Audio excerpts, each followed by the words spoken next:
और बात हो रही थी हारिस के हवाले से, तो हारिस पे शाहिद साहब ने जिक्र भी किया कि उनकी लास्ट 9 इनिंग्स क्या हैं, स्क्रीन पर आपके सामने भी आ जाएगी। लास्ट 9 इनिंग्स में 38 रन हैं, अफगानिस्तान के खिलाफ 1, यूएई के खिलाफ 1, फिर 15, 2, 4, 6, 5, 0, 4। ये किसी का टेलीफोन नंबर ज़्यादा लग रहा है, मैच की परफॉर्मेंस कम लग रही है।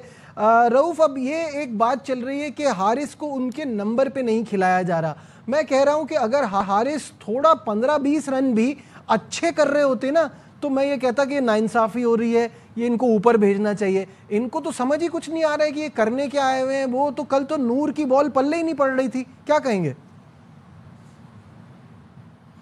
देखिए, बेसिक इशू ये है कि आप जब नेशनल टीम में आते हैं तो आपको फिर हर सिचुएशन पे खेलने के लिए तैयार रहना चाहिए और आपको आपका माइंडसेट बिल्कुल क्लियर होना चाहिए, क्योंकि सबसे पहले तो आप इस एवरेज के साथ और ये जो आपका डोमेस्टिक का रिकॉर्ड है और ये बाकी चीज़ें हैं, इसके साथ पाकिस्तान की टीम में आपकी सिलेक्शन ही एक बहुत बड़ा सरप्राइज़ है और बहुत बड़ा आपके लिए कुदरत की तरफ से एक गिफ्ट है। तो दूसरी चीज़ ये है कि इस पर फिर शिकवे की बजाय कि मुझे इस नंबर पे नहीं खिलाया या उस नंबर पे मेरा हक बनता है, आप देखें कि पास्ट में आपके पास बहुत ज़्यादा एग्जांपल्स हैं कि जब कोई टीम पाकिस्तान इंटरनेशनल लेवल पे कोई प्लेयर आता है किसी टीम में, तो उसका अगर वो नंबर 2 है तो उसको नंबर 6 पे भी खेलना पड़ता है, फिर वहाँ पे वो परफॉर्म करता है तो आस्ता आस्ता ग्रेजुअली वो अपना नंबर अचीव करता है, तो उसको सेटल डाउन होने का भी मौका मिल जाता है। तो इसका मतलब है कि आपका जो स्किल लेवल है वो इस काबिल नहीं है कि आप नीचे किसी भी नंबर पे परफॉर्म कर लें। आपने एक माइंड सेट बनाया हुआ कि इस नंबर पे मैं आऊँगा, वहाँ पे स्लॉगिंग करूँगा और चला जाऊँगा।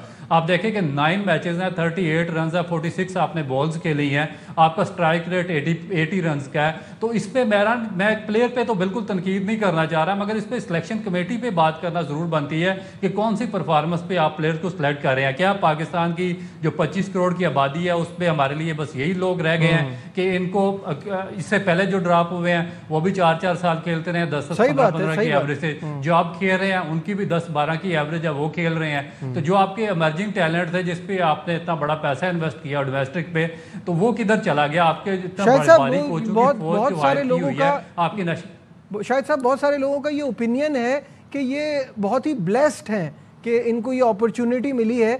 बीच में तो कप्तानी की भी बातें चल रही थी, परफॉर्मेंस नहीं आ रही है, स्ट्रगल कर रहे हैं।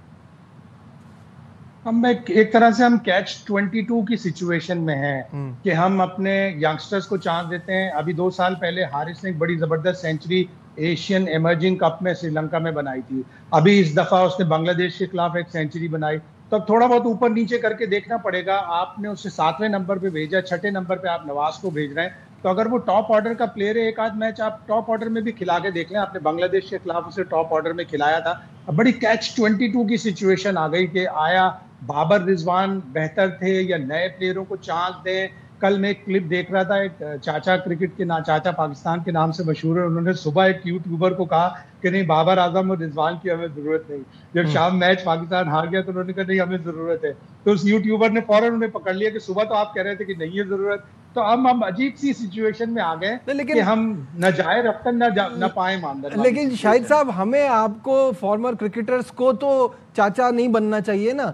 जो निकल रहा है नहीं, आप फॉर्मर क्रिकेटर्स को भी देख लें, अभी पाकिस्तान अभी 2 मैच पाकिस्तान जीता हुआ था, राय बदल रही थी। अभी पाकिस्तान 2 मैच और फाइनल और जीत जाए, फिर राय बदल जाए। नहीं, बिल्कुल सही कह रहे हैं, इसीलिए कह रहा हूँ थोड़ी डिफिकल्ट सिचुएशन में है हम, थोड़ी डिफिकल्ट सिचुएशन में। जैसे रऊफ कह रहे हैं कि हम अपने यंगस्टर्स को जो डोमेस्टिक क्रिकेट के परफॉर्मर होते हैं उन्हें हम चांस देते हैं। अब यही साहबजादा फरहान है, 4 नेशनल T20 का टॉप स्कोरर है। अब अगर वो आके अपनी टेक्निक चेंज करे, जिस तरह रऊफ कह रहे हैं कि वो अपनी टेक्निक चेंज करे, वो प्री मेडिटेटेड शॉट ना खेले, वो शुरू से ही सोच लेता कि मैं इधर हट के सफल कर रहा है और एक तरह से आउट कर रहा है। तो आप ये सारी चीजें हेड कोच बताएगा उन्हें और हेड कोच समझाएगा।